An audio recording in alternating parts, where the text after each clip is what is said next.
Dobré ránko.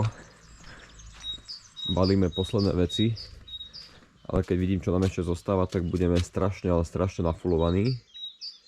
Ale nevadí, máme zbalené veci na bicykel, na kempovanie a na prežitie minimálne 2 dní. Tu ešte pribudne autochladnička. A tu v takomto košíku som si dal všetky káble nabíjace podľa potreby. Pada mat. Plán cesty je Srbsko. Tá lokalita sa volá Palič. Je tam také jazero, kde by sme sa chceli ubytovať a prespať tam prvú noc. Trošku pobicyklovať, popozerať to tam. Hraňajky, kávička. Čo manšaft? Za 10 minút vyražame?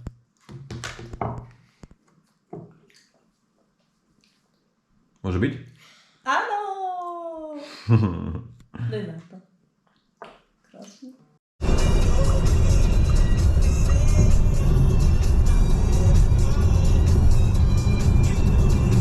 Mama, Kúkaj, Ali, voda. niečo sladké, najväčšie. To sa nedá. Nejaké sladké, najväčšie. Dám ti. Maďarsko. Sadneš na túto lopatku a my s Marienkou ťa povozíme po kuchyni. Prvé nabíjanie Ionity Budapešť. Aj keď sme ešte nemuseli, by sme došli na ďalšie, ale potrebujeme dať všetci cik a kak pauzu, takže sme to zapichli na nejakej pumpe. Prešli sme srbskú hranicu a ideme otestovať nabíjačku. Na hranici, čo to bolo? Asi pol hoďka zdržanie? Áno, tak plus minus, ale zase pred nami bolo len 3-4 aut, takže to asi bude to aj dlhšie trvať. Takže teraz sme v Srbsku.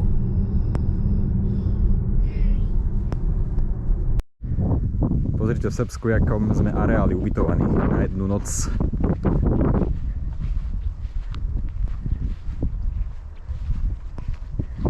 My sme konkrétne v tejto bude. Kľudne sa tam vyspia 3 ľudia.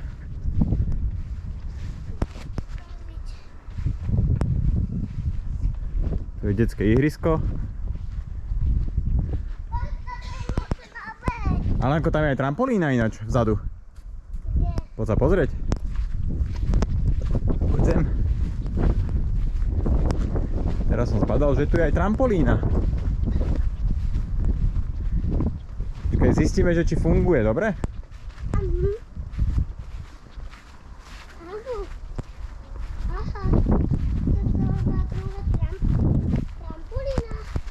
Áno.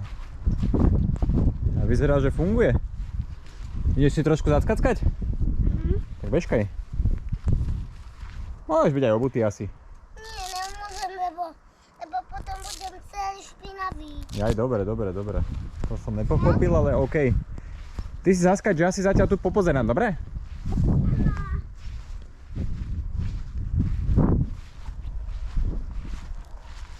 Tak pre predstavu.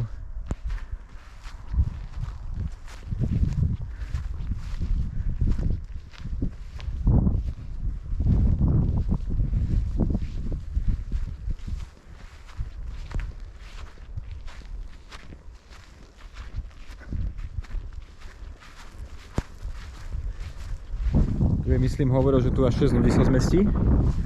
Takže podľa mňa sa vie aj taká väčšia partia. Predpokladám, že aj tu. To bola asi nejaká staršia stodola. No a celé to máme my. Už nikto asi nepríde, tak vyzerá.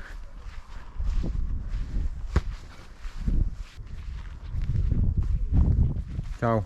Čau.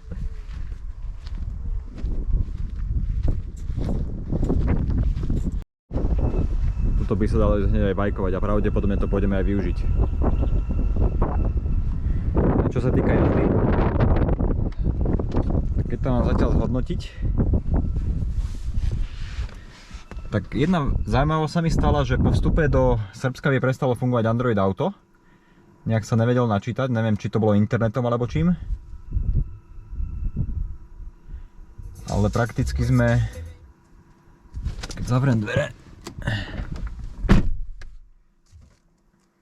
sme dali cestu, alebo kilometrov, koľko máme za sebou. Počkaj, možno to by to mohlo byť vidieť aj tu. Šli sme 446 km, 19,5 kWh spotreba, kombinovanie väčšinou diaľnica, s bicyklami vzadu, celkom pohoda nabíjanie. Skúšali sme Ionity pri Budapešti a potom sme si boli vybrať peniaze tuto v Sobotište, či ak sa to tu volá, počkajte, ja vám ukážem lokalitu na navigácii, mapa, Sobotica. Na tejto 120 kW nabíjačke som bol testovať, či funguje nabíjanie cez takého providera, na ktorom ktorého budeme využívať v Srbsku. Takže sme tu prakticky za hranicami Maďarska. Plus minus pol hodinu sme sa zdržali na hranicách na kontrole, ale ináč pohoda. Kľudne by sme vedeli ťahať ďalších 500 km, ale prečo si nedať oddych? Zobrali sme si bicykle, tak chceme trošku využiť. Obedík alebo večera? Neviem. Mama, daj mi stoličku tu bližšie.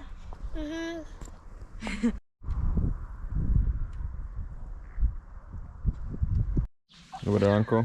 Dobré ráno. Aký je dnešný plán?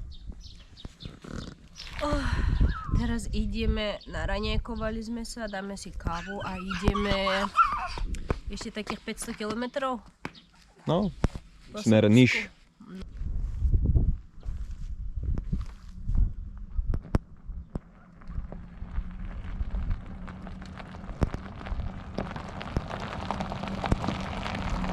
Dovidenia, Subotica.